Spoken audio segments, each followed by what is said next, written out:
Boa noite a todos os colegas que estão aqui presentes na ASP e aos colegas que nos estão acompanhando por teleconferência.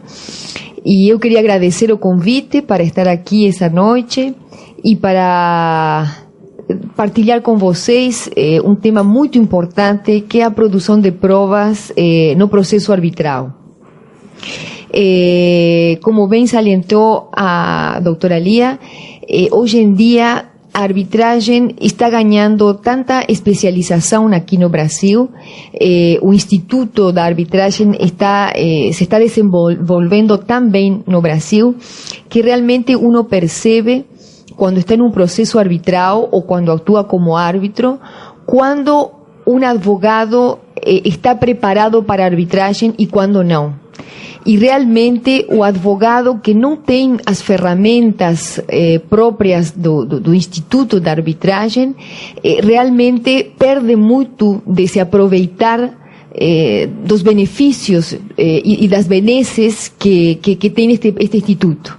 É decir, e não somente perde de se beneficiar dos benefícios da arbitragem, como que perde oportunidades de defesa da tese que está defendendo de seu cliente, ou se for autor da tese que está apresentando perante a resolução dos árbitros. Por isso acho muito importante, e hoje, quando a gente falava da arbitragem anos atrás, a gente falava dos aspectos teóricos do Instituto.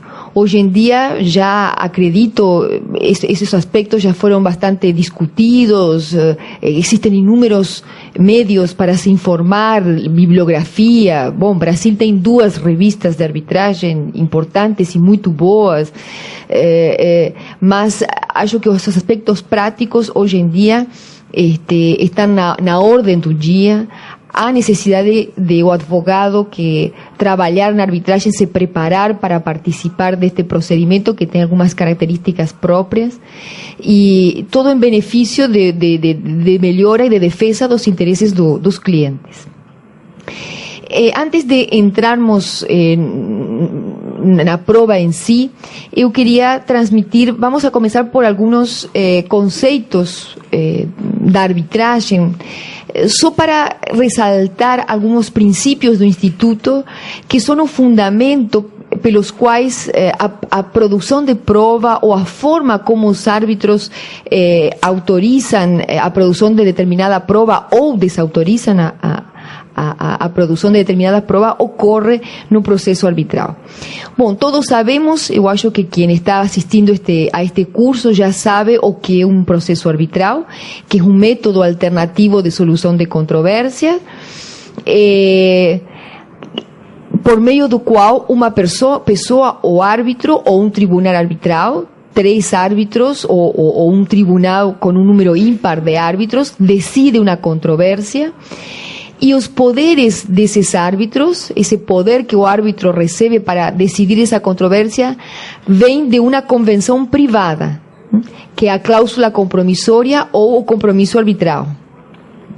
E os árbitros decidem com base nessa convenção privada, é decir, a jurisdição do árbitro provém da convenção das partes, da vontade das partes, e a decisão do árbitro se faz sem intervenção estatal, e a sentença que proferem esses árbitros tem o mesmo efeito de uma sentença judicial. Então, com esta definição que vocês têm aqui nas telas, eu quero ressaltar um aspecto fundamental da arbitragem, que é a origem contratual. É decir, a arbitragem surge por vontade das partes. E não havendo vontade das partes, não existe arbitragem, não existe poder de decidir do árbitro. O árbitro não é, embora a lei da arbitragem fala que o árbitro é juiz de fato e de direito, o árbitro é juiz de fato e de direito para determinada controvérsia, é decir, para aquela controvérsia em que as partes deram poder para ele decidir. O árbitro não tem os mesmos poderes que tem o juiz togado, é decir, o árbitro não tem a amplitude da jurisdição do juiz togado. Ele não pode decidir qualquer controvérsia, somente aquela controvérsia que as partes de comum acordo decidiram, estabeleceram mediante convenção de arbitragem, estabeleceram que seria resolvida mediante arbitragem e mediante os árbitros. Então, essa origem contratual da arbitragem vai permear o processo arbitral.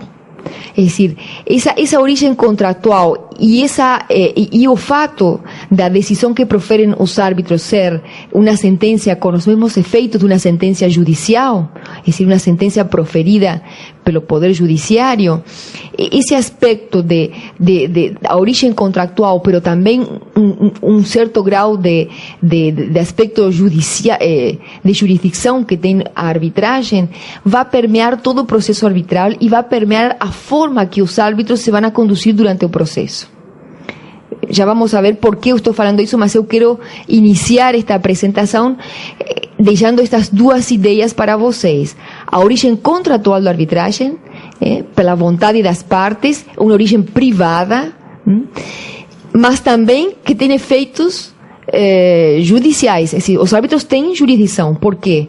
Uma jurisdição limitada, não semelhante ao do juiz togado, porque o árbitro pode decidir, ou seja, o árbitro tem poder para conhecer uma controvérsia, para decidir sobre a controvérsia, entretanto não tem poder para executar, é decir, o árbitro não tem poder de império, que isso somente tem o juiz.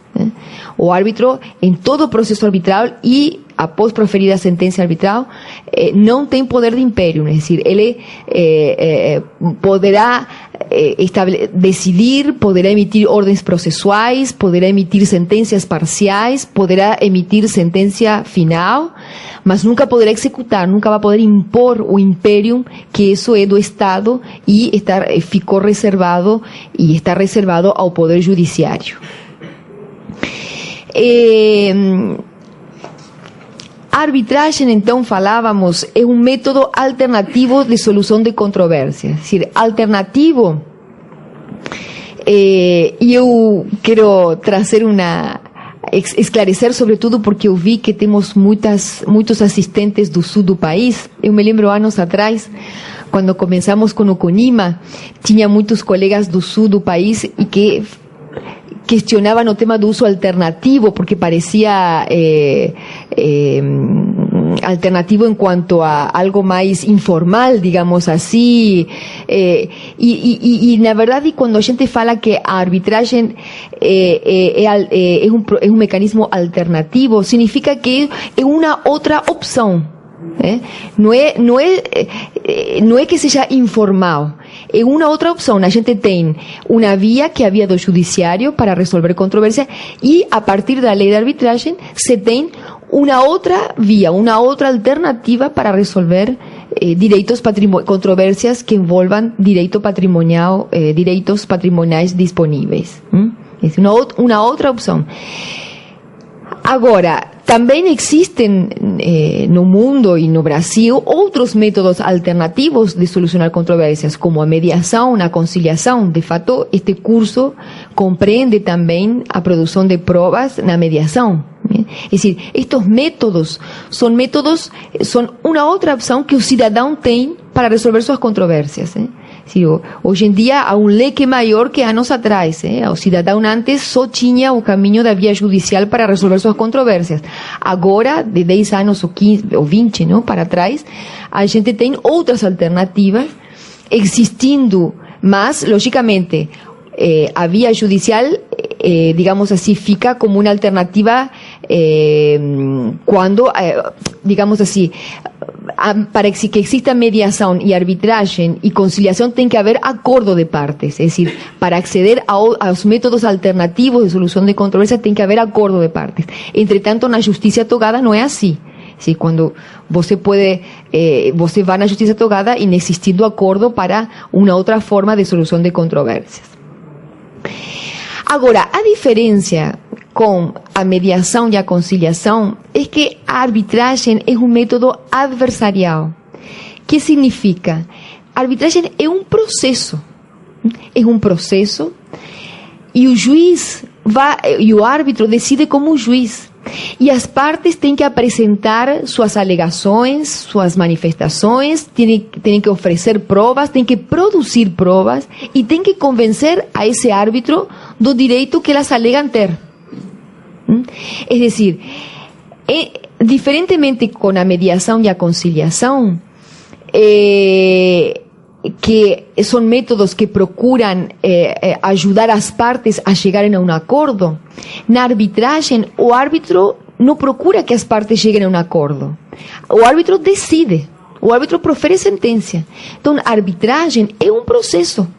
É um processo mesmo com características especiais, flexível, muito mais flexível que o processo que a gente conhece e aprendeu no Código de Processo Civil, mas é um processo onde as partes vão apresentar suas alegações, vão levantar suas teses, defendendo os interesses dos seus clientes, e vão ter que provar o que estão alegando. Por quê? Porque o árbitro, no fim, vai proferir sentença, e é uma sentença, ele não vai tentar compor as partes.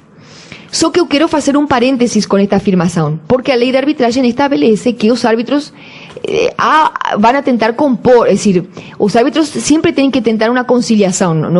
É decir, não quero falar que o árbitro não vai tentar uma conciliação, é decir, até no início, na primeira audiência que os árbitros têm com as partes, o árbitro sempre pergunta se há alguma possibilidade de conciliação, e os árbitros eles devem ter um espírito de facilitar qualquer acordo que as partes possam pretender chegar durante o processo arbitral. Mas isso não significa que o trabalho do árbitro seja compor as partes. O trabalho dele é decidir, como um juiz.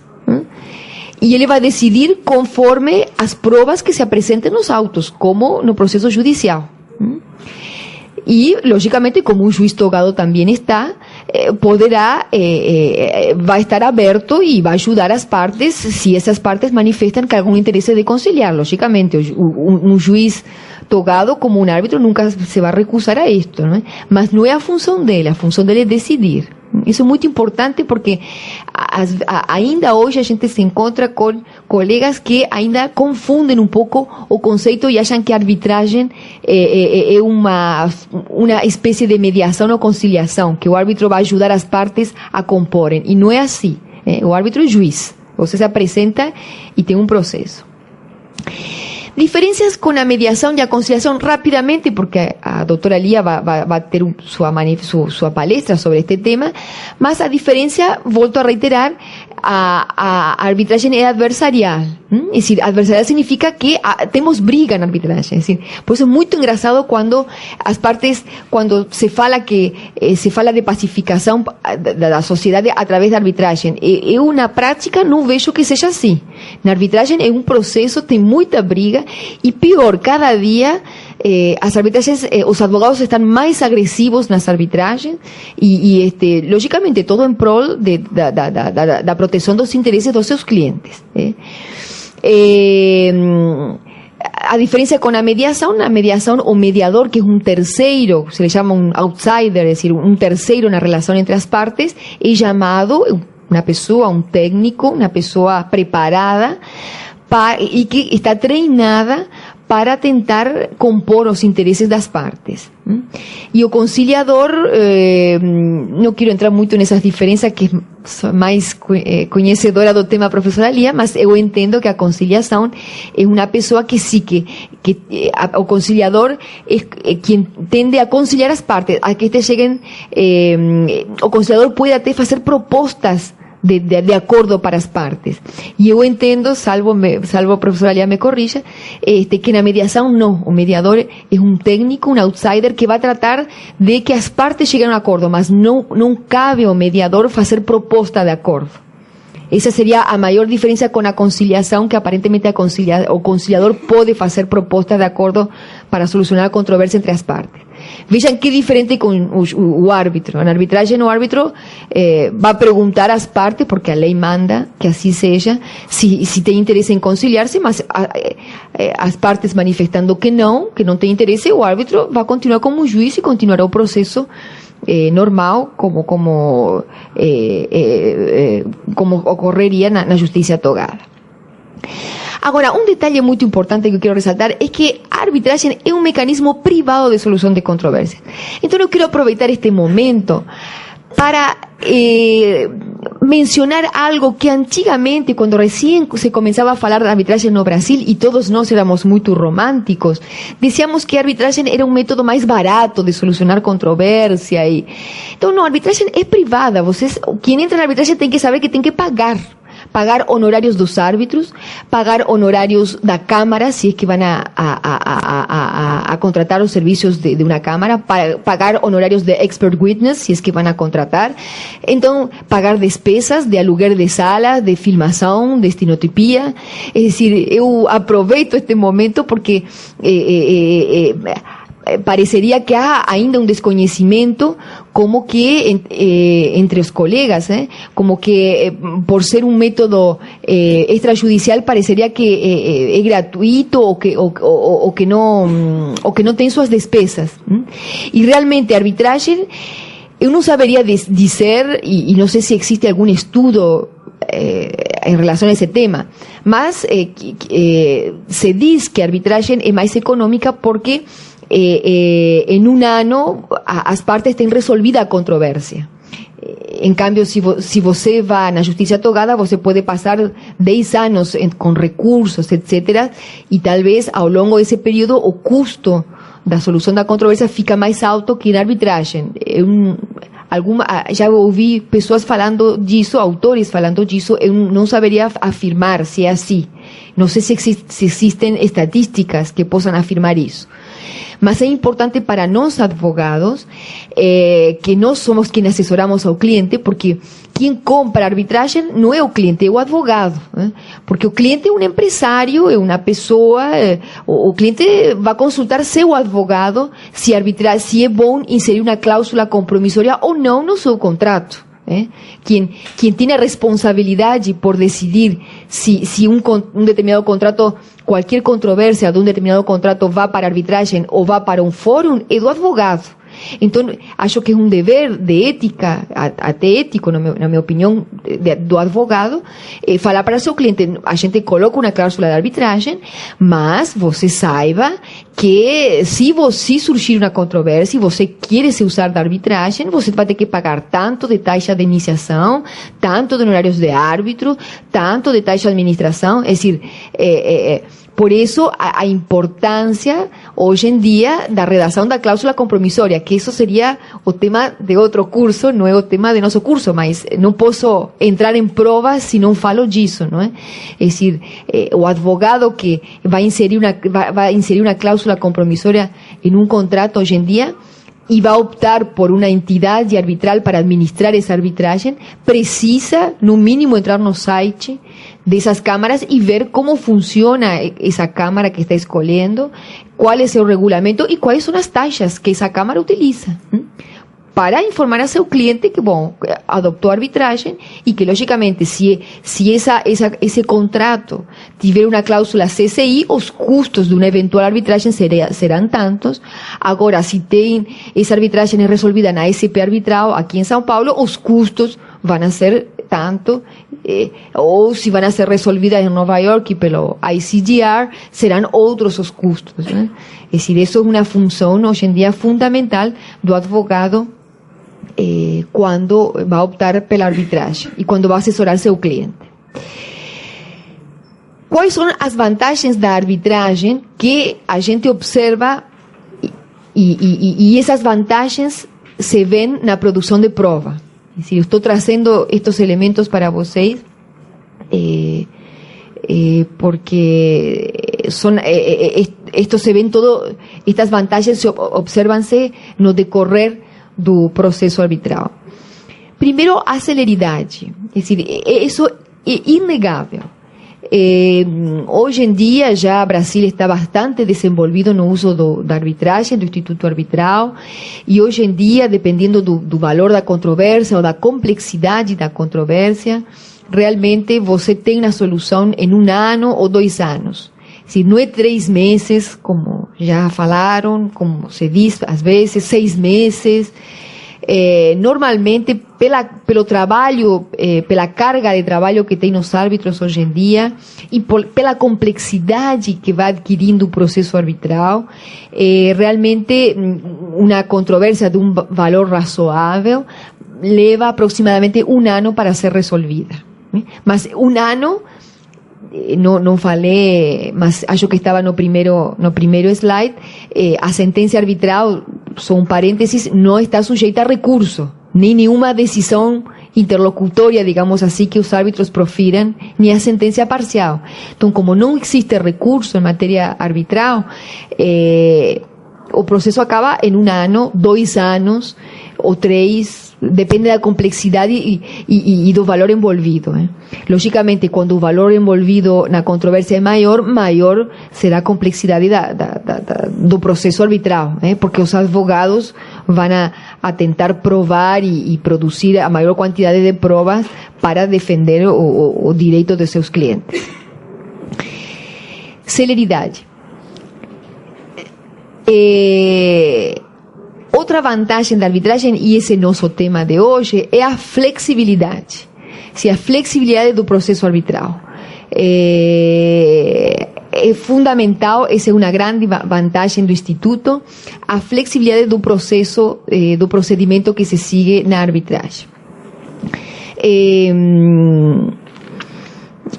Como vocês sabem, o processo arbitral a arbitragem pode ser ad hoc ou pode ser administrada.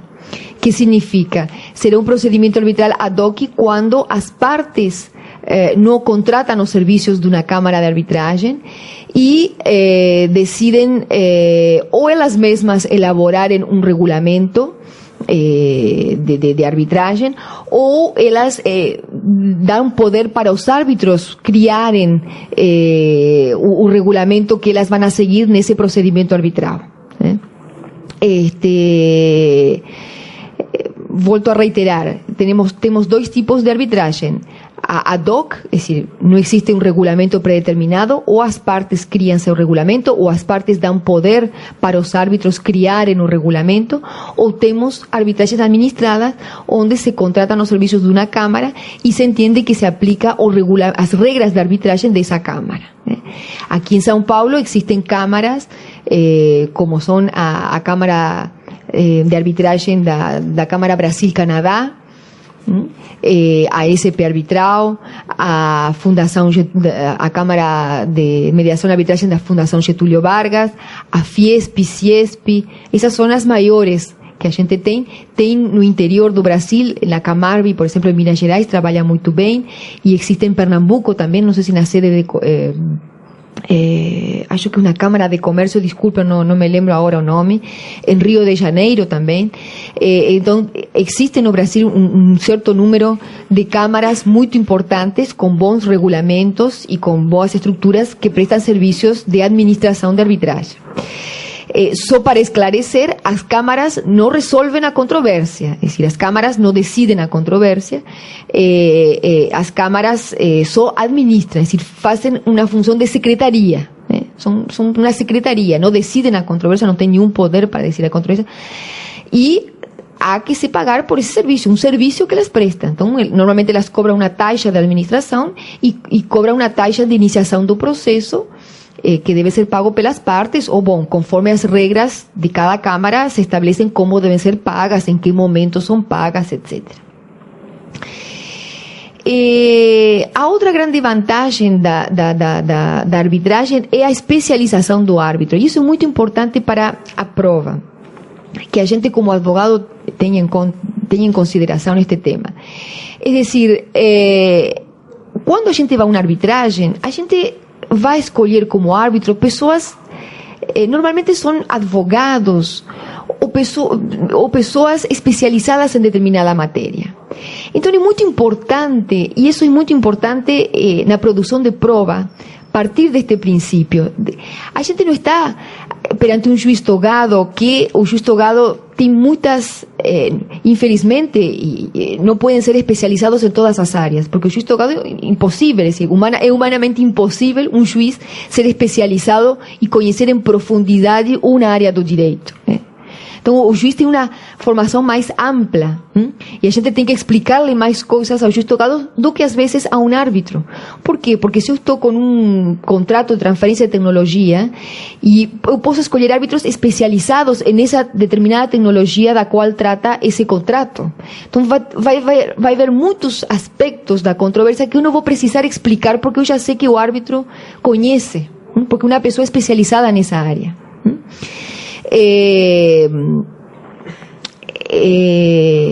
Por ejemplo, contratos na área de construcción civil, es decir, normalmente se escolhem pessoas que conhecem em profundidade distintos aspectos da construção, os tipos de contratos que se utilizam na construção civil, ou na construção na área de petróleo, ou na indústria de petróleo, ou em diversas áreas da produção. Então, a gente tem que, como advogado, tem que ter em mente que a gente está trabalhando com pessoas especializadas e que conhecem muito bem a matéria que se está discutindo. Então, por que eu falo isso? Porque a tendência do advogado é um pouco se perder nos argumentos, tanto nas alegações iniciais como na produção de prova. É se perder, e a vezes o árbitro conhece tanto a matéria que vê que o advogado se perdeu e não aproveitou seu tempo, seu momento, para provar aquilo que ele precisava provar. Não sei se eu sou... se me estou expressando bem, né? É decir, o advogado às vezes fica em argumentos, se perdendo em argumentos, desconsiderando que tem na frente pessoas especializadas na área, que conhecem a matéria, que há certos temas que não precisa explicar e que ele tem que se abocar e se concentrar em provar, digamos assim, e alegar aqueles pontos que realmente estão em discussão e sobre os quais os árbitros vão ter que decidir. Então, a especialização do árbitro é fantástica. É decir, volto a reiterar, é humanamente impossível que um juiz togado tenha conhecimento em profundidade em todas as áreas, hoje em dia, do comércio, do direito. O juiz togado hoje trata de família, contrato, sucessão, falências, impossível, é humanamente impossível. Essa é a grande vantagem da arbitragem, que você pode contratar pessoas que conhecem em profundidade a matéria objeto da sua controvérsia. E aqui onde eu já tinha colocado, foi nesta transparência no antes, a sentença arbitral não está sujeita a recurso. Essa é uma grande vantagem da arbitragem, mas também, como diriam alguns dos meus clientes, também como que se diz, uma faca de dois gumes, porque me lembro quando eu queria vender arbitragem para um cliente, ele falou, puxa, Adriana, mas a gente não vai poder recorrer, Ah, bom, não pode. Aí, então, tem que pensar se você quer utilizar a arbitragem no seu contrato ou não, porque é uma decisão definitiva que vai dar a proferir o árbitro e a gente vai ter que se ater a essa decisão. Se você ainda quer recorrer e pretende isso, então não é o caminho arbitragem, né? Então, daí que a discussão é bem exaustiva na arbitragem e daí que a importância de contar com árbitros especializados na arbitragem. Porque você precisa de pessoas que conheçam bem a matéria que se está discutindo, porque justamente você não vai poder recorrer da decisão deles, você vai ter que convencer esses árbitros e não vai poder recorrer da decisão que eles profiram. Vamos a voltar às características da arbitragem. E veja só que eu vou ressaltar que eu falei isso no começo da nossa apresentação e agora volto a ressaltar nesta transparência. A origem do Instituto de Arbitragem é contratual. É decir, as partes pactam uma arbitragem, seja por cláusula compromissória, seja por compromisso arbitral. É decir, o árbitro, a jurisdição do árbitro, esse poder que tem o árbitro de conhecer essa controvérsia e de decidir essa controvérsia proferindo uma sentença, a origem dele vem da vontade das partes. Se as partes, no decorrer da arbitragem, chegam a um acordo e querem extinguir esse processo arbitral, se as partes estão de acordo, os árbitros perderam a jurisdição. Os árbitros, bueno, se ambas as partes manifestam expressamente que não querem continuar com a arbitragem, acabou a jurisdição, eles têm que declarar extinta essa arbitragem. Por quê? Porque as partes lhe tiraram a jurisdição. O poder de decidir dos árbitros vem das partes, da vontade, da comum vontade manifestada pelas partes por meio de uma cláusula compromissória ou de um compromisso arbitral. E volto a reiterar, o árbitro não tem poder de execução. Ou seja, o árbitro vai poder convocar uma testemunha a comparecer, mas se a testemunha não comparece, e o árbitro achar que é muito importante o comparecimento dessa testemunha, vai ter que solicitar o auxílio do juiz togado para mandar intimar essa testemunha a comparecer no processo arbitral.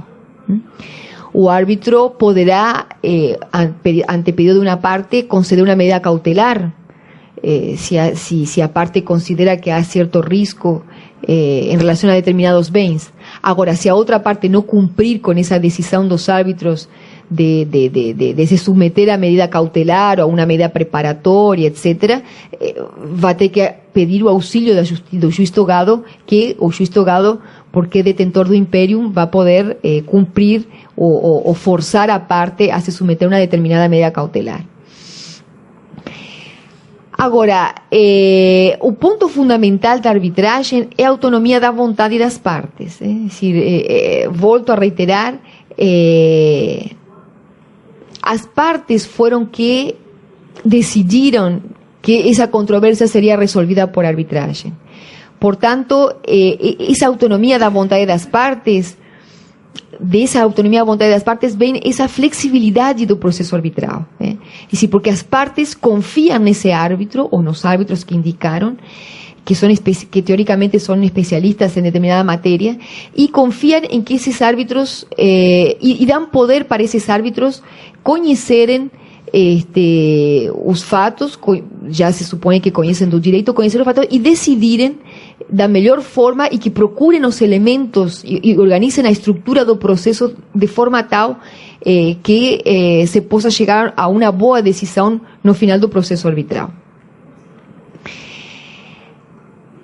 Aqui no Brasil, o conceito que os árbitros estão praticando é que as provas são produzidas para formar o convencimento do árbitro. Portanto, porque há uma discussão em direito, na área internacional, não? Há uma discussão, como posso falar? É decir, há uma discussão no âmbito internacional, mas aqui no Brasil não se aplica isto, que tem uma corrente que diz o árbitro tem que decidir com base nas provas produzidas no processo e não pode sair do processo que se levou a cabo.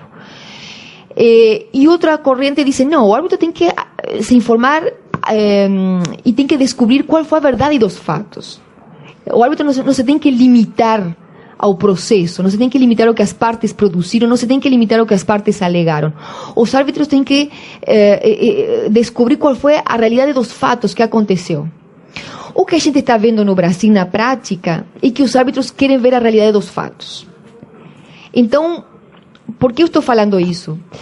Porque se a gente vai por essa linha, por a linha que está praticando hoje no Brasil, que os árbitros querem saber qual foi a realidade dos fatos, o princípio da autonomia da vontade das partes está presente, então as partes vão a oferecer provas, vão a produzir provas, mas também há digamos, os árbitros têm certa autonomia para eles imporem certa produção de provas ou certa realização de determinados atos. Não sei se me explico, é decir, como os árbitros aqui no Brasil estão dizendo, não, nós queremos averiguar o que é que realmente aconteceu, pode ser que por estratégia dos advogados das partes, as partes não ofereçam todas as provas que existam, ou não chamem todas as testemunhas que possam chamar, ou não ofereçam a produção de prova pericial, sabe? Se por estratégia os advogados dizem, não, eu não vou oferecer essa prova porque pode ser que o resultado dessa prova seja contraproducente ao meu cliente, não é?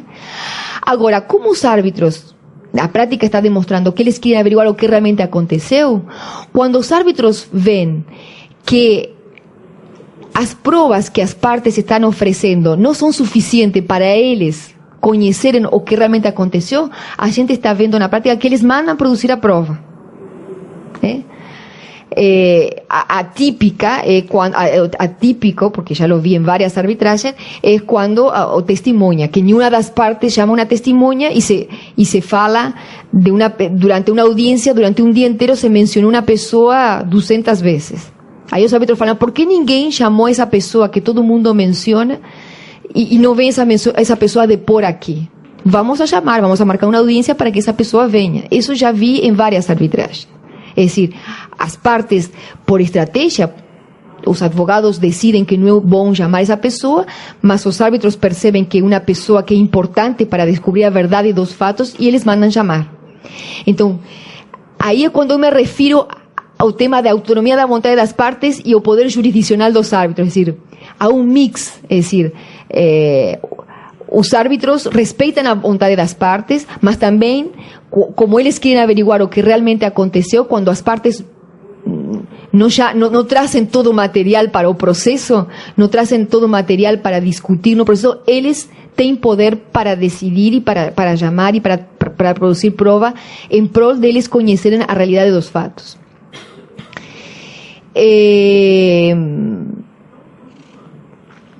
Então, volto a esta premissa aqui. As provas são produzidas para formar o convencimento do árbitro. Isso vocês vão escutar em todas as arbitragens, eles vão falar, aqui no Brasil estão falando isso. É decir, eu quero, a função do advogado é realmente mostrar para convencer, e a função de ambas as partes é para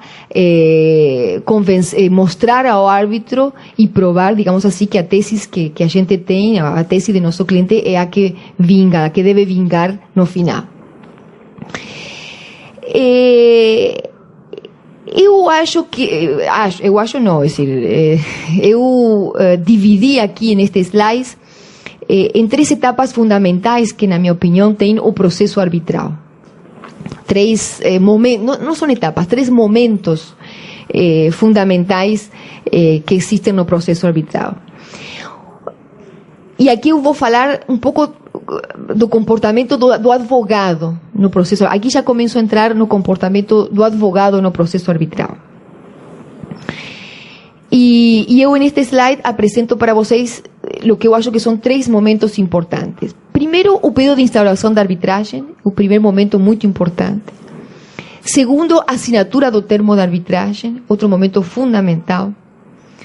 E terceiro, a audiência de instrução, a audiência do processo arbitral. Na minha opinião, são os 3 momentos fundamentais da arbitragem e onde se vê o advogado, digamos assim, são momentos fundamentais que o advogado tem que ter cuidado e tentar aproveitá-los no máximo para obter os melhores benefícios da arbitragem. Uma coisa que a gente vê quando atua como árbitro é que quando o advogado está muito acostumado a litigar perante a justiça togada e não tem tanta experiência em arbitragem, a gente nota uma grande diferença no comportamento do advogado, neste sentido. O advogado que está acostumado a litigar na justiça togada fica em uma posição muito mais passiva. Ele coloca ao árbitro como uma figura do juiz com poderes discricionários. E não é assim na arbitragem. O advogado na arbitragem tem que ter uma conduta totalmente ativa, por aquilo de que a arbitragem, a origem é contratual, por aquilo que a arbitragem é a vontade das partes. O advogado tem que se manifestar, o advogado tem que ter uma conduta muito ativa. No pedido de instauração da arbitragem e, sobretudo, na assinatura do termo da arbitragem. É decir, sobretudo na assinatura do termo da arbitragem, a posição do árbitro é um pouco passiva. A ver, o que as partes querem? E a gente, quando atua como árbitro, é desesperador às vezes. Porque você vê, porque a gente já recebeu as alegações ou já recebeu algum material, a gente lê antes de ir a essa audiência da assinatura do termo de arbitragem, a gente já percebeu qual é a controvérsia e vê que os advogados não acertam a estabelecer objetivamente quais são os pontos da controvérsia. E por quê? Porque pensam que se eles não falam, o juiz vai suprir a ausência de manifestação deles. E não é assim, porque o termo de arbitragem, bueno, disculpen que entrei no segundo ponto, mas vou. E não é assim, por quê? Porque o termo de arbitragem é o documento que estabelece, que organiza o processo arbitral. É um documento onde as partes e o árbitro elaboram, mas sobretudo as partes. E o que não se estabeleceu, e se as partes não foram objetivas em estabelecer quais são os pontos que elas pretendem que os árbitros decidam,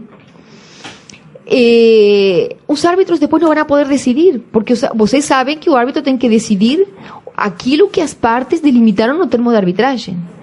Se os árbitros decidem além daquilo que as partes estabeleceram ou aquém do que as partes estabeleceram, a sentença poderá ser posteriormente anulada. Então, a posição aqui do árbitro é um pouco passiva. Ele não pode dizer para a parte: escuta, eu já li o contrato, já li suas manifestações, e eu acho que você tem que colocar rescisão, perdas e danos, honorários. O árbitro não pode, porque não pode ajudar a um advogado e não ajudar ao outro. O árbitro, nesse momento, tem que ficar imparcial. Então, quando o advogado...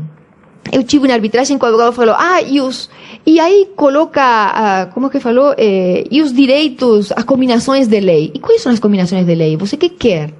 É decir, honorários, que mais? Despesas, atualização, juros, porque se pede atualização e não pede juros, o árbitro não vai poder decidir pelos juros. Não pediu. Vai só a decidir se corresponde ou não a atualização monetária, não juros. Então, é fundamental essa assinatura do termo de arbitragem, pretensões das partes, é decir, é fundamental aí a participação do advogado, delimitar muito bem qual é o ponto da controvérsia e que é o que ele quer que o árbitro decida. E ambas as partes, é um momento que ambas as partes se manifestam. Então, é muito importante aí o papel ativo, proativo, mais que proativo, totalmente ativo do advogado, dizendo: eu quero que o senhor decida se há rescisão do contrato ou não, por que razão, se cabe multa contratual ou não cabe, se é perdas e danos, se é o que for. E honorários, e se quiere condenação de honorários, se quiere condenação em custa ou não quer, porque pode ser que as partes digam não, cada um arca com suas despesas, porque também pode ser que as partes digam não, cada parte vai arcar com 50% das despesas dos honorários dos árbitros, vai arcar com, cada um arca com os honorários dos seus advogados. Ou pode ser que uma parte diga não, quem perde, nós queremos que os árbitros condenem a quem perde a arbitragem, arque com todas as despesas e os honorários dos advogados da outra parte. É decir, todo isso é objeto de negociação na arbitragem. E é de negociação na assinatura do termo de arbitragem. Inclusive, hoje em dia, que a arbitragem está cada vez se especializando mais, o tema até que se está utilizando muito agora é delimitar o tema das custas, porque o que acontece? Cada vez mais se pedem pareceres e apresentações de expert witness e então como que ficam as custas? E se uma parte, por exemplo, contratou um escritório de Nova York que a hora do advogado custa $1.000, sei lá, e contratou 10 pareceres com professores do Brasil, da Argentina, Estados Unidos, da França, é decir, e quem perde? Quem arca com todas essas despesas? Então, hoje em dia se está colocando muito no termo de arbitragem que quem perde vai arcar com as despesas razoavelmente, ou seja, se delimita, é decir, como é que fica todas essas despesas que uma parte decidiu gastar porque achou que era conveniente para a defesa dos seus interesses. É decir, se a outra parte perde, tem que arcar com todos esses custos altíssimos que a outra parte decidiu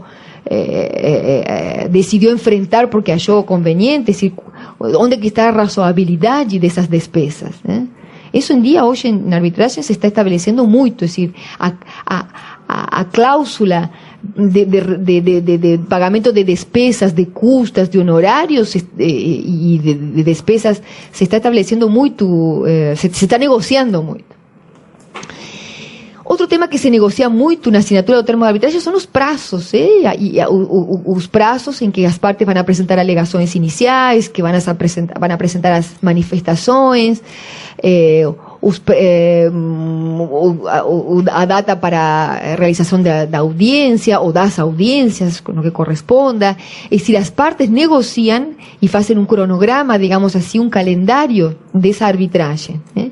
Então já as partes e os árbitros já deixam delimitado, não com prazos por dias, sino por datas, ¿eh? Bueno, hoje assinamos o termo de arbitragem, bueno, até o dia 20 de abril as partes apresentam alegações iniciais, até dia, não sei, 20 de maio as réplicas, a audiência vai ser no mês de julho, e já se estabelecem datas, conforme as agendas, se juntam as agendas dos advogados e dos árbitros, e já se deixa estabelecido com datas, se faz um cronograma do processo arbitral.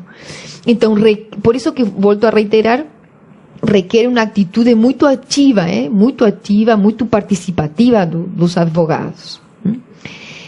Assinatura do termo de arbitragem, mas sobretudo na manifestação das pretensões, sobretudo na manifestação das pretensões, é decir, saber delimitar objetivamente qual é o objeto da controvérsia e que é o que pretende esse advogado que os árbitros resolvam, qual é exatamente os pontos que essa parte pretende que os árbitros decidam. Porque volto a reiterar, eso es conceitual, eso es lo que va a delimitar a decisão dos árbitros. No pedido de instalação da arbitragem, eu me fui diretamente à assinatura do termo de arbitragem. No pedido de instalação da arbitragem, outra coisa que a gente observa quando atua como árbitro e com advogados que não estão acostumados à prática de arbitral, é que muitas vezes o advogado inicia o pedido de instalação da arbitragem e já coloca a petição, como que fosse a demanda. E isso é uma estratégia pouco produtiva para esse advogado, porque já abriu todo o jogo para outra parte, antecipou todos os argumentos, abriu todo o jogo para outra parte. É decir, o pedido de instalação da arbitragem tem que ser uma folha simples, dizendo, senhor, na Câmara, se na cláusula compromissória se previu a contratação de uma Câmara, bueno, vimos primeiro presente, iniciar a arbitragem, seguramente tem que provar que existe uma cláusula compromissória, vai anexar o contrato, etc. E indicamos para árbitro, fulano e tal, e pronto. É decir, não há necessidade de explicar qual é o objeto da controvérsia, salvo que o regulamento da Câmara solicite, mas muito sucintamente. Se qual é o objeto da controvérsia, muito sucinto, mas não tirar todos os argumentos aí, porque a outra parte recebe e já sabe, porque depois vai vir um momento de apresentar as alegações iniciais. Depois, ambas as partes, conforme for o regulamento, cada regulamento tem suas peculiaridades, mas depois ambas as partes vão apresentar conjuntamente suas alegações iniciais, sem ver. Eu vou apresentar minhas alegações, a doutora Lia vai apresentar as dela, sem eu ver os argumentos dela e sem ela ver meus argumentos. Então, nós dois juntas, e isso é importante até para o árbitro, porque o árbitro recebe assim, de primeira mão, as duas versões da controvérsia, e as partes depois têm o mesmo prazo, o mesmo período para apresentar as réplicas a essas alegações iniciais. Ou seja, as partes vão ter oportunidade de se defender, de conhecer os argumentos da outra parte e manifestar. Mas não antecipadamente. Assim, não, já vi muitos casos, já me tocou atuar como árbitro, onde a parte que desconhece essa prática abre todo o jogo na primeira petição, né? E já facilita até a outra parte procurar provas, já abre sua tese, sua linha de raciocínio, já facilita a criação da linha para a outra parte. Então, o pedido de instalação da arbitragem é normalmente muito simples e, logicamente, bueno, indicar-se o árbitro. Eu não vou entrar nos temas que seriam objeto de outro curso, não? As características do árbitro, como se indica, bom, isso seria outro momento. Só estou falando da parte do processo, da técnica, da parte prática do processo. Então, primeiro momento importante, o pedido de instalação da arbitragem. Por que é importante? Porque não somente porque se inicia, sino porque se indica o árbitro. É muito importante a indicação do árbitro.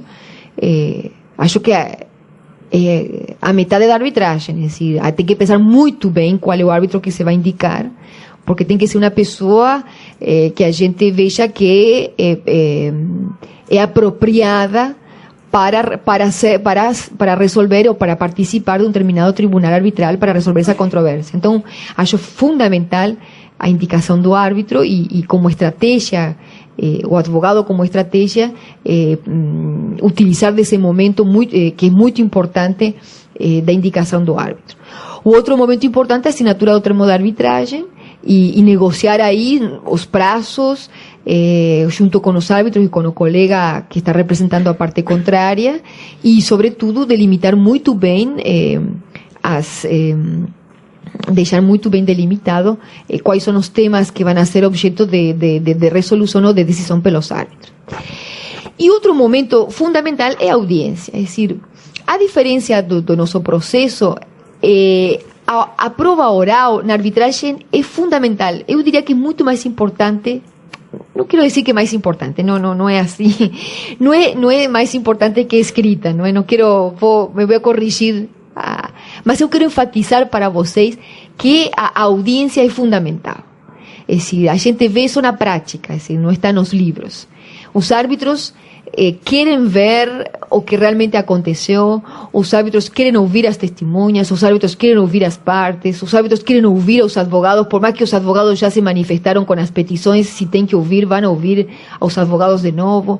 Essa imediatez, essa proximidade que se tem na audiência de arbitragem é fundamental, porque, ou seja, o fato de a gente estar sentado, os árbitros aqui, os advogados da parte aqui do lado, a parte um pouquinho mais lá, a testemunha aqui em frente, essa proximidade é muito importante para a percepção dos árbitros sobre o que aconteceu na realidade. E não vamos esquecernos que normalmente árbitros são pessoas experientes, são advogados experientes, são pessoas que trabalharam na área, que conhecem o negócio, então sabem muito bem se uma testemunha está mentindo, sabem muito bem se uma parte está sonegando informação. É decir, é muito difícil que um árbitro, estou falando de árbitros experientes, que um árbitro experiente não perceba se uma testemunha mentiu, está exagerando, ou está falando coisas que são irreais, que não são da prática do mercado. Isso é muito... por isso, quando eu falo de imediatez, não sei se isso é espanhol ou é portunhol, desculpe, mas a proximidade, mais que imediatez, mas o termo em português é a proximidade essa proximidade dos árbitros com as partes, com os advogados, com a testemunha, é uma coisa que os árbitros apreciam muito. Então tem que, como advogado, temos que estar preparados para participar dessa audiência. É decir, eu acho fundamental. O advogado não pode tomar a audiência e a prova oral na arbitragem como uma prova a mais. Não pode. O advogado tem que se preparar, o advogado tem que ler o processo, conhecer todo o que já se falou até o momento da audiência, tem que saber, tem que explorar muito bem as testemunhas que ele arrolou, tem que tentar explorar muito bem as testemunhas que a outra parte arrolou e apresentou. Mas tem que se preparar muito bem, assim, não é uma prova para deixar, não é que vou na audiência e que qualquer coisa, se fala qualquer coisa, é meio por cima, é decir, porque nas audiências na arbitragem, dependendo logicamente da controvérsia, dependendo dos advogados, dependendo do tribunal, realmente se trata de extrair o máximo das pessoas, cada um no seu rol, no papel que estão cumprindo nesse momento, em prol de conhecer quais foram a realidade dos fatos. Então, eu quero ressaltar que a audiência é muito importante.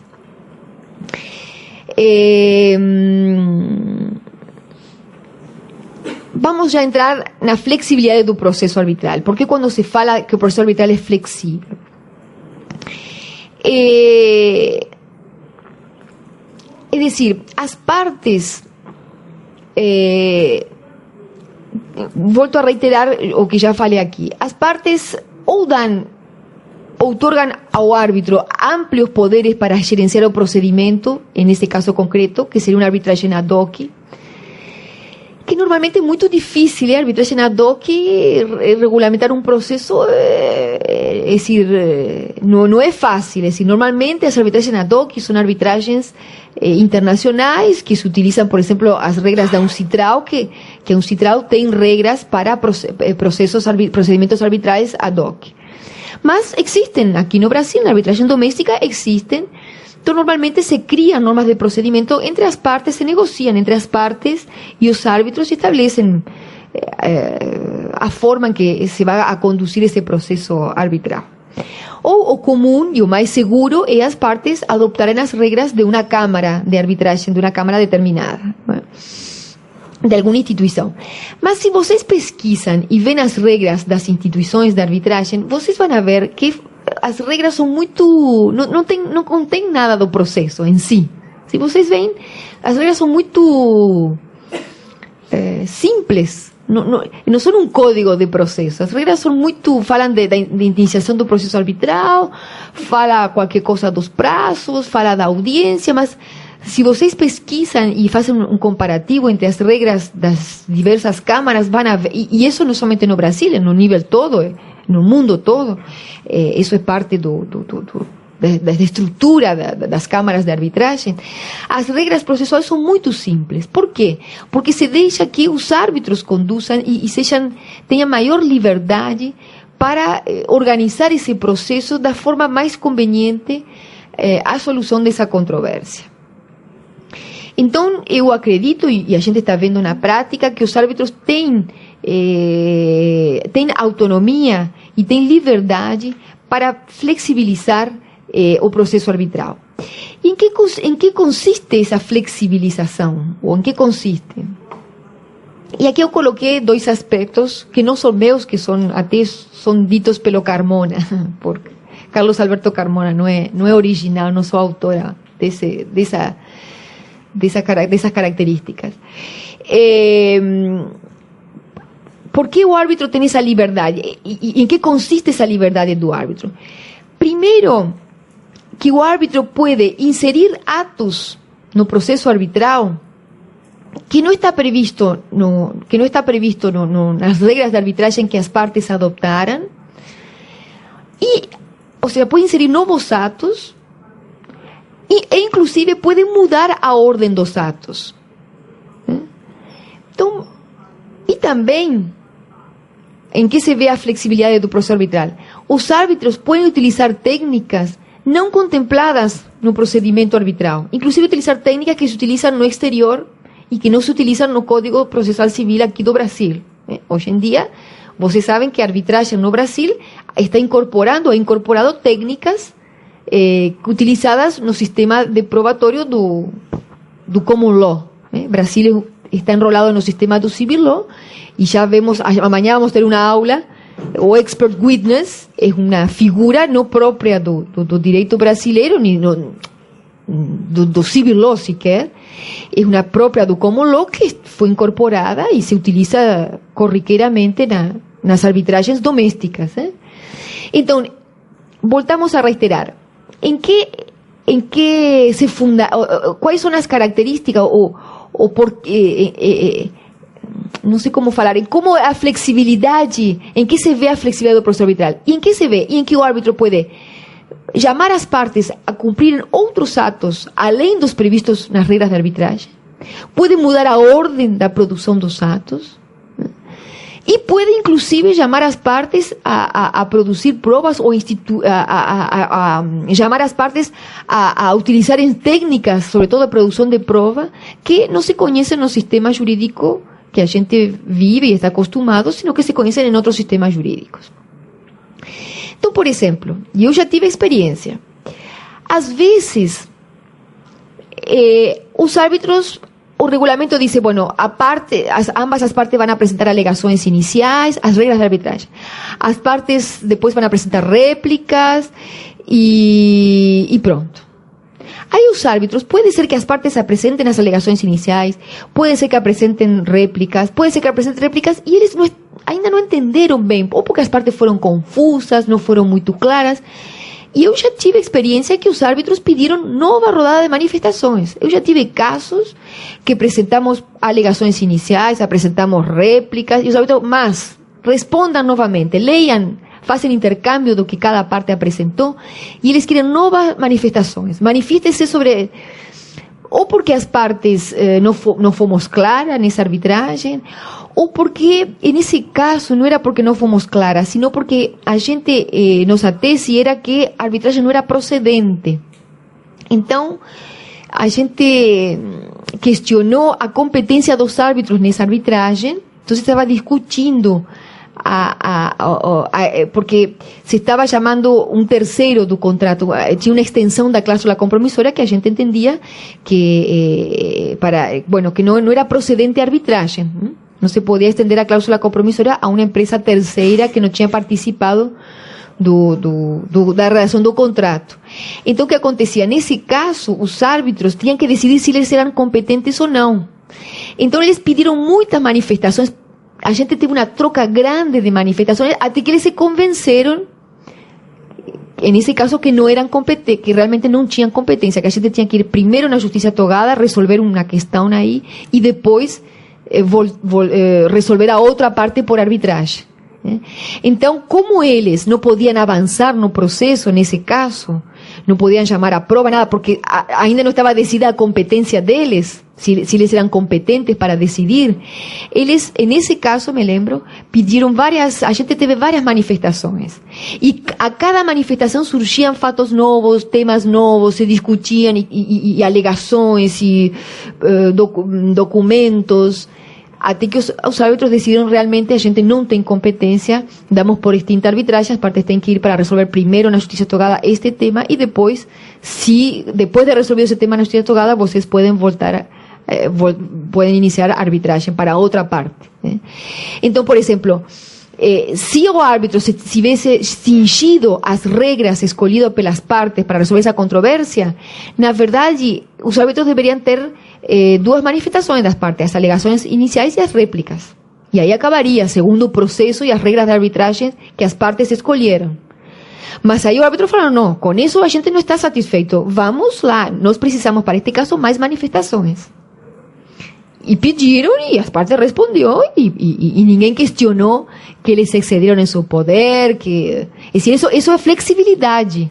Agora, por isso a importância que não falei, mas da criatividade do árbitro, é decir, você tem que ter árbitros que realmente sejam criativos, que conheçam do tema e que estejam abertos a criar novas situações em prol do conhecimento dos fatos e em prol de uma boa solução dessa controvérsia.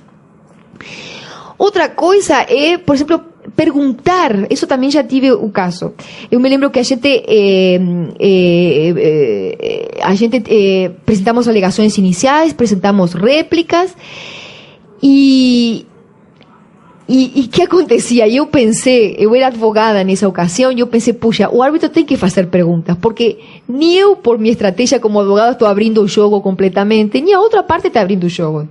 E era claro, quem lia ambas as petições, que tinha uma coisa aí que ninguém estava querendo, tinha um tema aí que ninguém queria entrar, porque realmente era um tema que poderia ser prejudicial para ambas as partes. Então, como estratégia, os advogados passavam por cima, nós, de nosso lado, e a outra parte, era a estratégia do advogado. E eu falei, como vamos... É decir, por mais que, se os árbitros tivessem falado, apresentem novas manifestações, a gente ia continuar repetindo a mesma coisa, ia ser repetitivo. Não sei se vocês me acompanham. Acho que não podem perguntar, mas depois vamos a ter um período para perguntas e respostas. Mas então... se os árbitros tivessem falado, não, manifestem-se novamente sobre as réplicas ou tréplica da outra parte, a gente, como estava claro para mim, ou seja, a gente percebia que ambas as partes não queriam entrar em um ponto, porque seria prejudicial para ambas as partes, os advogados íamos a continuar repetindo a mesma tecla, a mesma tese. Aí, que fizeram os árbitros? Eu achei muito inteligente. Falei, eles têm que fazer pergunta. Mandaram um questionário, responda nisto. Esse é um questionário abaixando. Ou seja, a gente estava na superfície e eles começaram a cutucar, sabe? Eles perguntaram, e a resposta é engraçada, porque aí foi como, e bueno, aí vai do engenho do advogado de responder de uma forma que não atrapalhe tua tese e o que você está defendendo, né? Mas um bom árbitro, quando vê que isso acontece, vai e tem que fazer perguntas, assim, pá, perguntando objetivamente, o que aconteceu aqui? Responda isto, responda aquilo, e fazem. Então, e isso não está nos regulamentos, não está nas regras, não está no código de processo, não está em nenhum lado. Isso é parte da criatividade e depende do caso concreto. Esse caso requirió esse accionar desses árbitros, outros casos não. É decir, depende do caso, de cada caso concreto e depende das estratégias e de como se vão conduzindo os advogados das partes. Pode ser que seja necessário também chamar uma reunião prévia com os advogados para a preparação da audiência de produção de provas. Às vezes, arbitragens muito complexas requerem que se reúnam com antecedência os árbitros, aparte porque, ou se requer, por exemplo, muitos dias de audiência porque tem muitas testemunhas para serem apresentadas, ou porque se requer de laudos e perícias técnicas muito complexas, ou depoimentos longos, depoimentos ou ensinamentos de aspectos técnicos. Então, às vezes, é conveniente uma reunião prévia dos advogados. E por quê? Porque aí eu acho que é quando a arbitragem é mais complexa, não é comum que isso aconteça nas arbitragens mais corriqueiras, mas aí é quando a arbitragem é mais complexa. Por quê? Porque a vezes o caso é tão complexo que se o árbitro deixa as partes soltas, se podem perder muito tempo e eficiência. Então, às vezes é bom os árbitros se reúnam com os advogados e delimitem qual é a controvérsia e delimitem que é o que eles vão aprovar, né? E falem, bom, você quer provar, você vai provar isto, perfeito. Que prova você vai produzir para produzir isto? Bueno, testemunha. Bueno, e essa testemunha de que vai falar? Porque por aí não adianta trazer 10 testemunhas para que falem a mesma coisa, né? Sim, traz uma ou duas testemunhas que falem desse tema e que provem esse tema. Traz outras que provem outros temas. É decir, já vamos a ver quando cheguemos à prova testemunhal, que é amanhã, a importância dessa prova e de não perder essa prova. A importância dessa prova para o advogado na arbitragem, é decir, não perder essa prova e trazer um rol de testemunha para que falem qualquer coisa, ou que falem,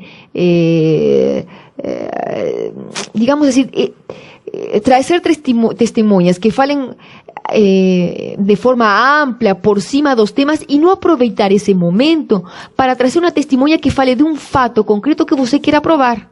Não sei se me estou transmitindo bem.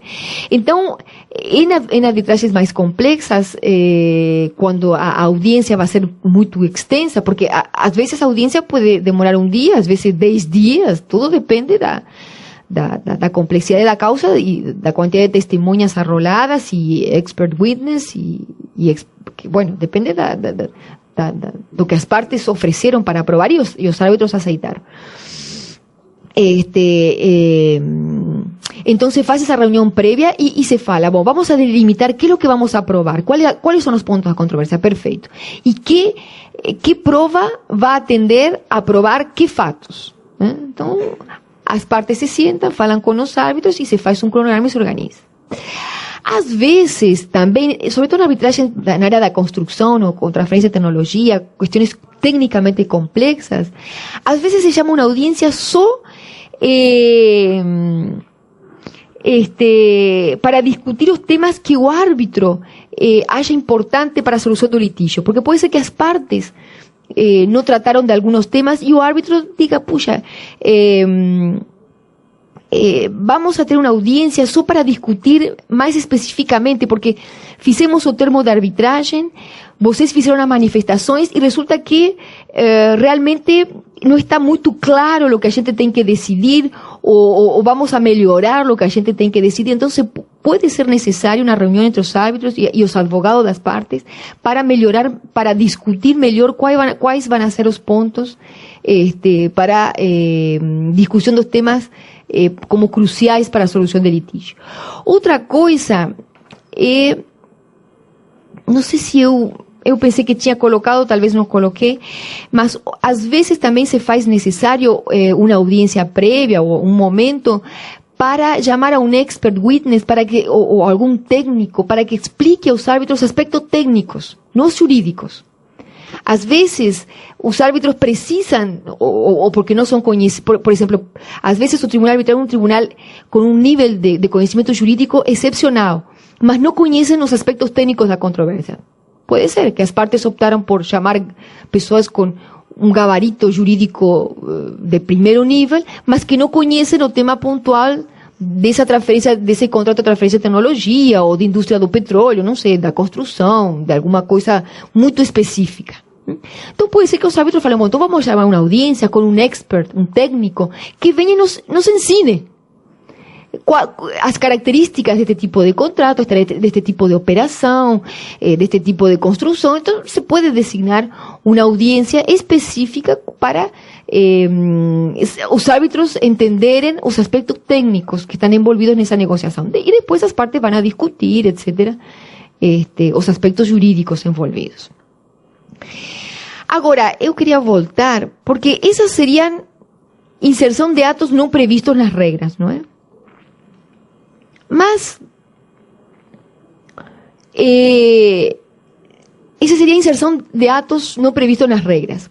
Só para fazer uma síntese do que já falamos até aqui, os árbitros podem chamar as partes a praticarem atos outros que não os previstos, então, nas regras de arbitragem escolhidas pelas partes, ou inclusive no Código de Processo. Todo em prol, isso, então, volto a reiterar, isso depende de cada caso concreto, e depende de como os advogados das partes estão levando essa arbitragem. Aí os árbitros vão a decidir o que eles precisam, o que eles precisam para chegar a um conhecimento mais profundo dos fatos que estão envolvidos, para eles poderem decidir. A flexibilidade se vê também por alteração do momento da produção da prova e da realização dos atos.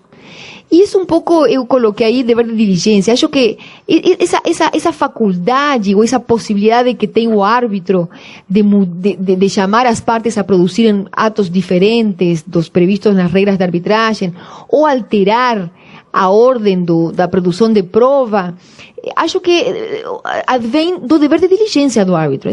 Esse é o dever do árbitro. O árbitro tem que conduzir a arbitragem, né? O árbitro tem que ir lendo o que as partes vão apresentando e ir entendendo qual é a controvérsia, e ir chamando as partes a produzirem aquelas provas que eles estão precisando, né, para eles poderem decidir.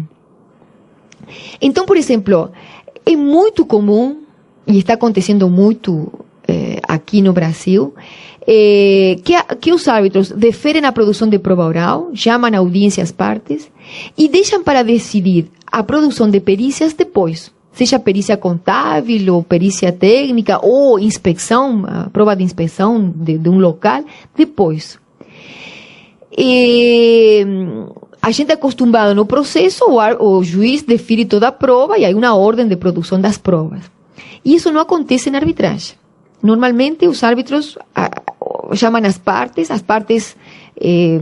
chamam as partes para que ofereçam provas, as partes oferecem toda a prova que eles querem produzir na arbitragem, e os árbitros normalmente dizem, bom, vamos a autorizar ou a deferir a produção de prova oral. A gente não ainda ni defere ni indefere a outra prova.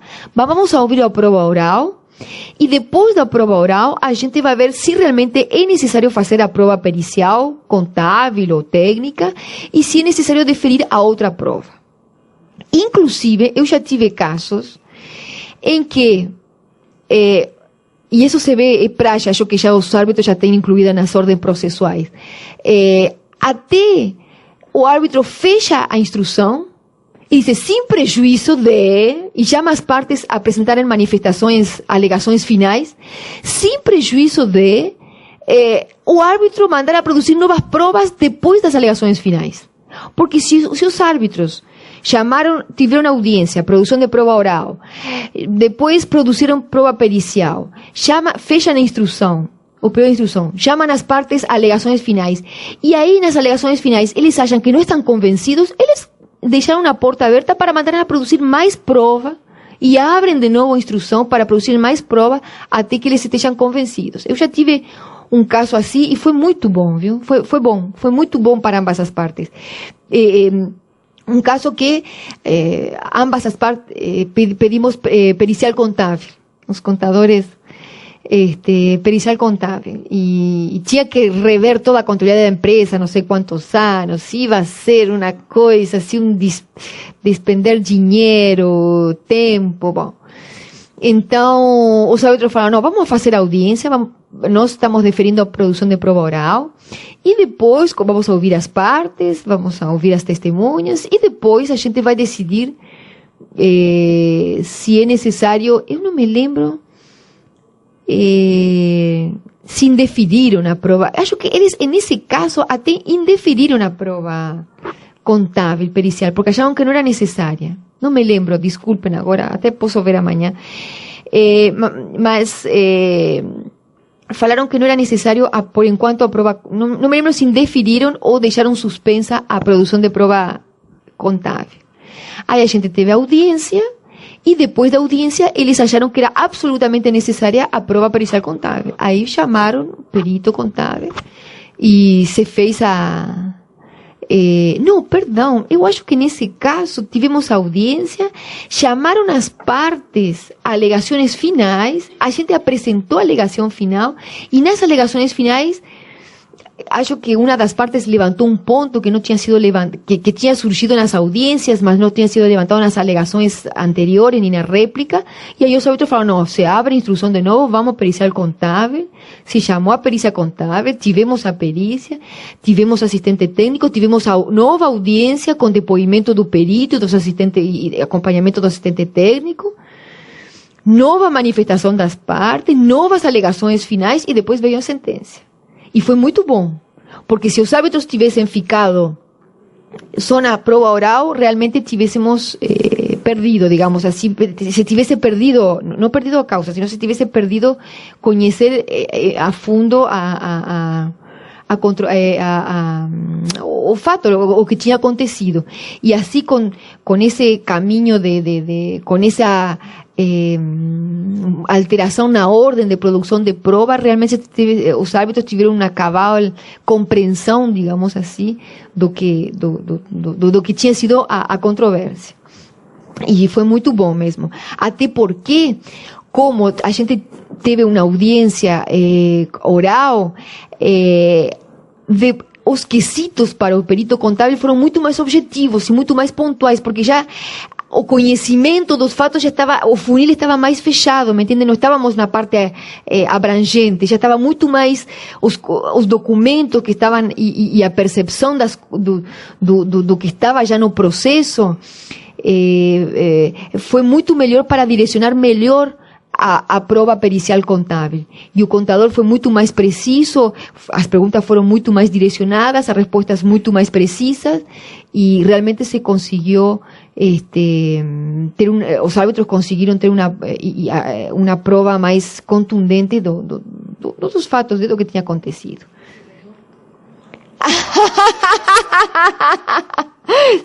Eu só conto os casos que estou feliz, ¿eh?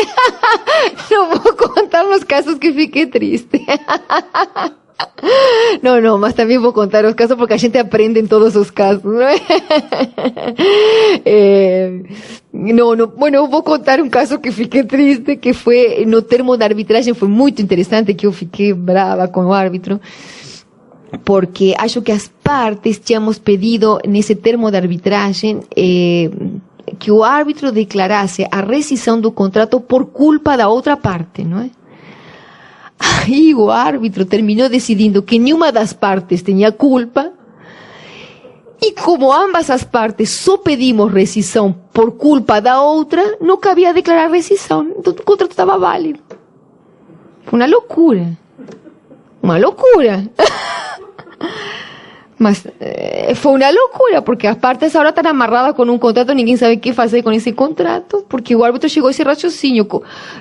O árbitro foi muito, nesse caso, foi muito formalista, muito querendo preservar a sentença arbitral, evitar qualquer anulação da sentença arbitral, e ele falou, como as partes só pediram rescisão por culpa da outra parte, pelas provas, eu cheguei à conclusão de que nenhuma das partes teve culpa com a controvérsia que aconteceu, foram fatos que prejudicaram a ambas as partes, nenhuma das partes ocasionou, digamos, o que cada uma alegou, nenhuma das partes teve culpa, portanto, não posso rescindir, ou seja, eu não posso rescindir por desacordo das partes porque vocês não pediram isso. Então, o contrato está válido. Então, por isso que eu coloquei do termo da arbitragem. Quando eu escrevi isso, me lembro desse caso. Que para mim foi um absurdo, porque na minha opinião, o árbitro foi muito formalista, porque, não sei, mas veja só os riscos da arbitragem, não é? Ou seja, na minha opinião foi muito formalista o árbitro, porque você como árbitro tem que ver a vontade das partes, você não pode, você tem um processo que é caro para as partes pagam despesas, pagam honorários, e não é um processo barato. Então, você tem que tentar ser criativo de forma de solucionar a vida das pessoas, não é? Não deixá-las... Também um pouco, tem que resolver a vida, não? Então, aí eu contei um caso que ficamos todos tristes, aí ficou todo mundo triste, porque a outra parte também, todos nós ficamos. Os colegas também, né? Acho que todo mundo, quando pegou essa sentença, ficou assim falando... Enfim.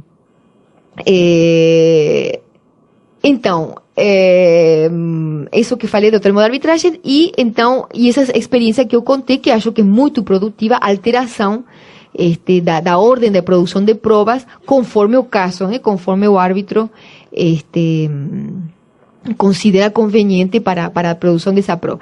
Então, por exemplo, agora estamos em uma arbitragem, hoje falávamos com outros árbitros, e eu comentava com eles, as partes ofereceram prova, e nós, neste caso, eu sou presidente do Tribunal Arbitral. Normalmente, o presidente do Tribunal Arbitral é quem mais lê, isso vocês têm que saber. Normalmente, o presidente do Tribunal Arbitral é quem mais trabalha dentro do tribunal.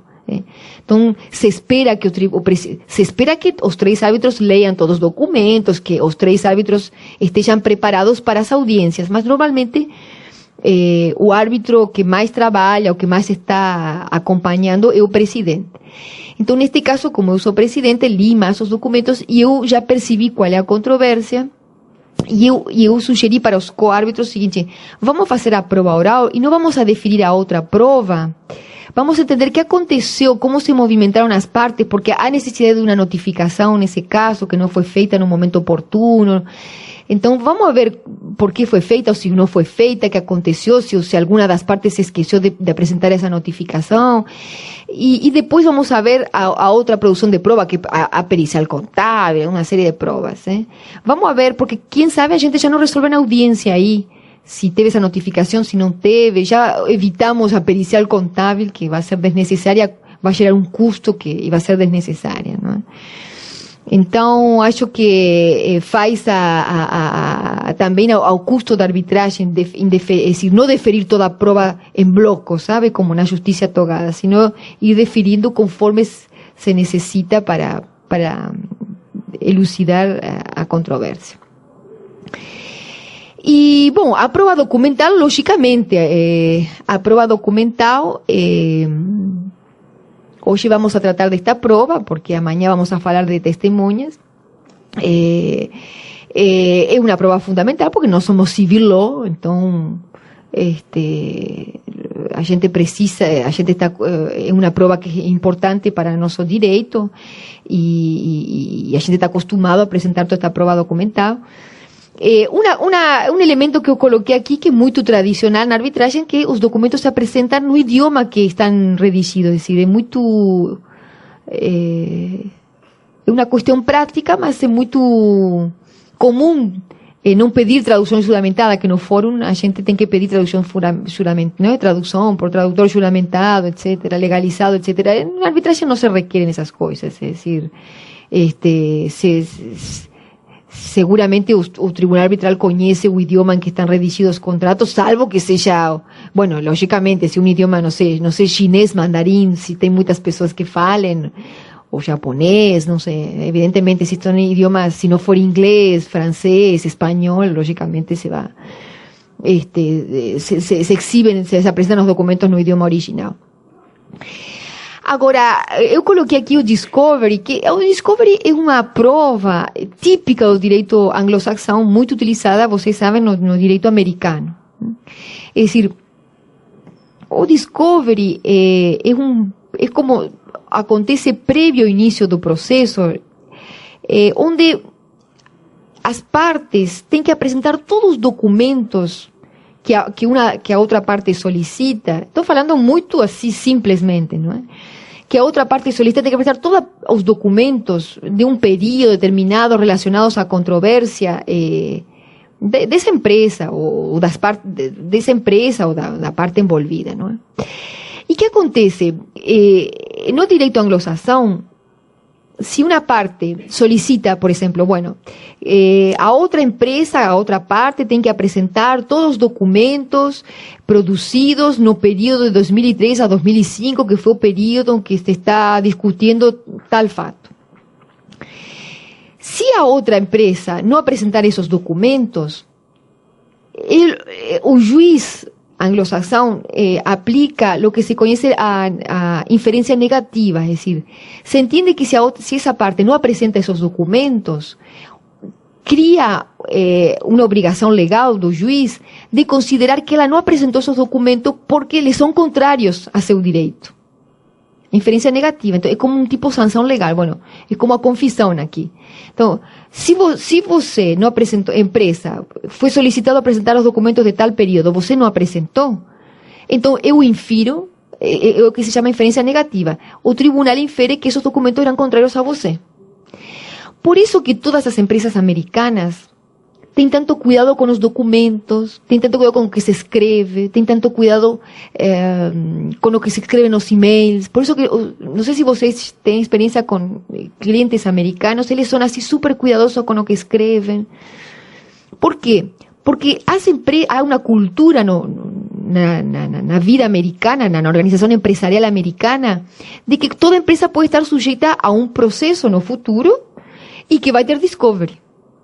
Então, as empresas, executivos, funcionários, todo mundo está preparado para escrever o menos possível, escrever de forma cuidadosa e não deixar rastros de nada, porque eventualmente, em um futuro, qualquer documento vai ter que ser apresentado em um processo judicial ou arbitral. Então, o que acontece? Na arbitragem internacional, os advogados americanos, que acontece na arbitragem internacional? Na arbitragem internacional você encontra o civil law e o common law juntos. Há um mix, cada vez é menos, mas há um confronto na produção de provas e no procedimento assim, na arbitragem internacional, desse confronto entre os dois sistemas legais, sistemas jurídicos que existem no mundo, o common law e o civil law. Então, o que acontece? Os advogados americanos levaram e levam na arbitragem internacional o pedido de discovery. E na arbitragem internacional, então, há uma tendência ao árbitro gerar essa inferência negativa. E nossas empresas aqui no Brasil, na América Latina, que somos do civil law, não temos essa cultura. Então, a gente não mostra documentos que vão ser prejudiciais para nós. Até nossas empresas não estão treinadas para não produzirem esses documentos. Então, para mim é muito comum falar, não, eu apresento estes documentos, por que tenho que apresentar todos os balanços, o balanço cópia, ou aquele rascunho? Ou porque eu tenho que, por exemplo, a agenda do presidente da companhia. É decir, a outro advogado nos Estados Unidos pode dizer, me dá a agenda do CEO, que eu quero ver a agenda do ano 2010 do CEO, feita à mão pela secretária. Não, porque eu vou para apresentar, é pessoal, é a agenda do presidente, aí também tem seus compromissos particulares, porque ele tem que mostrar isso em juízo, é confidencial. Então, essa é nossa mentalidade, não é o que acontece no sistema americano. Então, na arbitragem internacional, volto a reiterar, como há um mix, e se na arbitragem internacional há uma parte americana ou de um sistema anglo-saxão e outra parte do civil law, que acontece? Vamos a ter árbitros do civil law, vamos a ter árbitros do common law, e aí vai haver uma discussão. ¿Qué extensión se le da a este negocio, a esta exhibición de documentos? ¿Hasta dónde se van a pedir documentos? ¿Qué tipo de documentos se van a pedir? Hoje em dia está muito mais suave, porque como pela globalização, pelo mercado internacional, hoje em dia os árbitros, há uma tendência a suavizar isto e, logicamente, não se utiliza na arbitragem internacional o discovery com a agressividade que se utiliza nas arbitragens americanas ou no processo judicial americano. Não se utiliza assim. Mas, por exemplo, se vocês vão nas regras da IBA, da International Bar Association, que eles acabam, o ano passado, em junho, aprovaram as novas regras para a produção de provas em arbitragens internacionais, eles prevêem o discovery. E uma grande discussão entre advogados que são membros da IBA, advogados do civil law com common law, por essas regras, porque os advogados do common law prevaleceram e prevén o uso do discovery, o sea, quien usa esas reglas y quien se obliga a usar esas reglas está eventualmente sujeto a un discovery, porque están previstos en esas reglas. Por eso, entre paréntesis, eu já vi contratos onde na cláusula compromisória já se fala que em caso de arbitragem as partes se vão a sujeitar na produção de provas as regras de produção de provas da IBA. Eu acho temerário colocar isso na cláusula compromissória quando não sei qual vai ser a controvérsia que eu vou ter.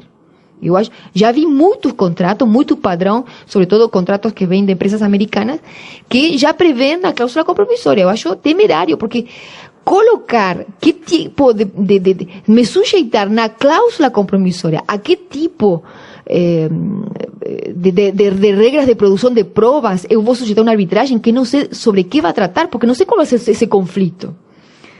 Não sei qual vai ser esse conflito.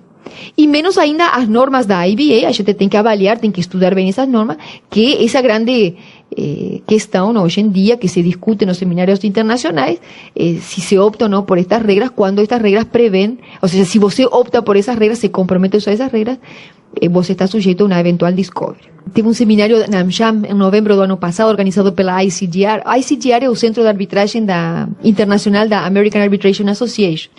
E junto com a AmCham teve um seminário internacional o ano passado e a gente discutiu, teve todo um painel discutindo sobre estas normas da IBA, que inclusive participaram advogados daqui, acho que era um advogado argentino, participaram árbitros, advogados da América Latina, do civil law, mas na puxa de interesses prevaleceu um pouco, não é que prevaleceu, eu acho que é lógico, é dizer, se os advogados do sistema anglo-saxão estão acostumados com o discovery, eles vão querer colocar nas regras discovery, não é? Isso então, agora, como que acontece na arbitragem doméstica aqui no Brasil?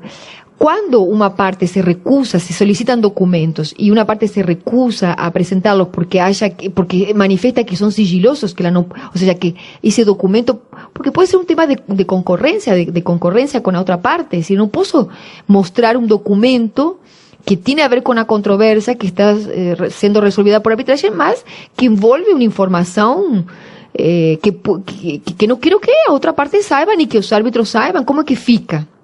Então, aqui eu coloquei, já me colocaram que faltam 5 minutos, mas já estamos terminando. Então, aqui eu coloquei, se quando o documento não é mostrado por questão de confidencialidade. Então, por exemplo, uma das medidas que tomam os árbitros é que o documento seja mostrado na sua integralidade para os árbitros, só. E os árbitros autorizam a reprodução para que a outra parte tenha acesso só daquelas partes que não estão sujeitas à confidencialidade. Às vezes, para evitar qualquer problema de passar informação, se encaminha uma única via para o presidente do tribunal arbitral.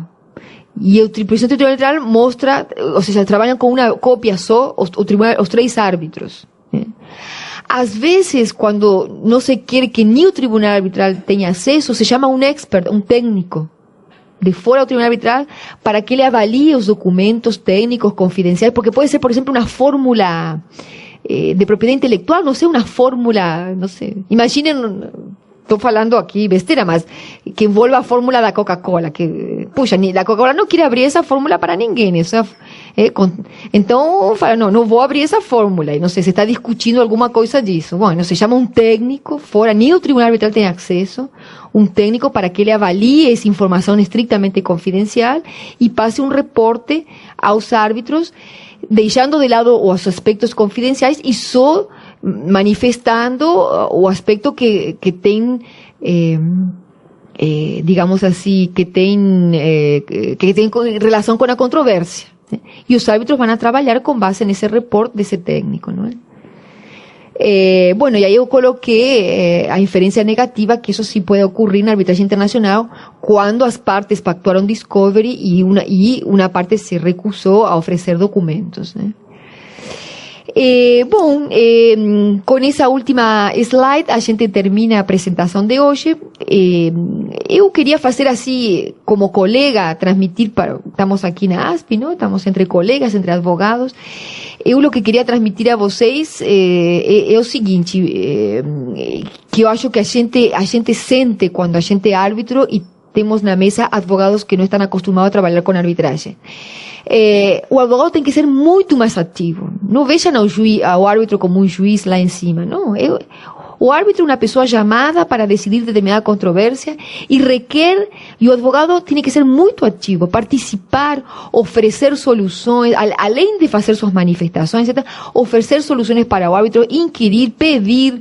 É decir, o árbitro que tem que...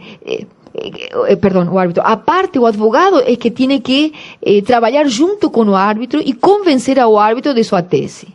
Mas não pode ter uma atitude passiva. Pelo contrário, o advogado tem que ser muito ativo em defesa dos interesses do seu cliente em defesa dos interesses do seu cliente e propondo digamos assim, colaborando com o árbitro para que este llegue a conhecer os fatos como foram, para ele poder decidir, proferir uma melhor sentença. Além de ser bem ativo, o advogado tem que ter uma estratégia na arbitragem, não pode deixar assim solta a arbitragem, tem que ter uma estratégia e tem que utilizar a prova oral, que é fundamental, a audiência oral, tem que utilizá-la muito, isso vamos a falarlo amanhã mais, em prol da prova do que ele está alegando nessa arbitragem, né? Com la prova documental y también mañana vamos a tener tiempo de falar un poco más, sobre todo aproveitar muito mais a prova oral, aproveitar a prova oral para ele conseguir provar aqueles extremos que precisa, e não ficar no ar, digamos assim, ficar na superfície, sino ir aos pontos que realmente são necessários provar para o sea, ajudar a dar elementos aos árbitros para os árbitros poderem decidir. Em definitiva, é isso. A função do advogado na arbitragem é ter uma estratégia e uma participação ativa para darle fundamento, darle sustrato aos árbitros para estes poderem decidir em favor, logicamente, da tese que a gente está levantando. Bom, muito obrigada pela assistência, pela paciência.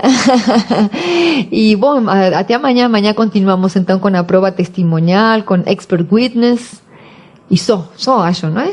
Amanhã testemunha, prova oral. E, na quarta-feira seguimos com a prova pericial. E quinta com Lia falando de mediação e prova.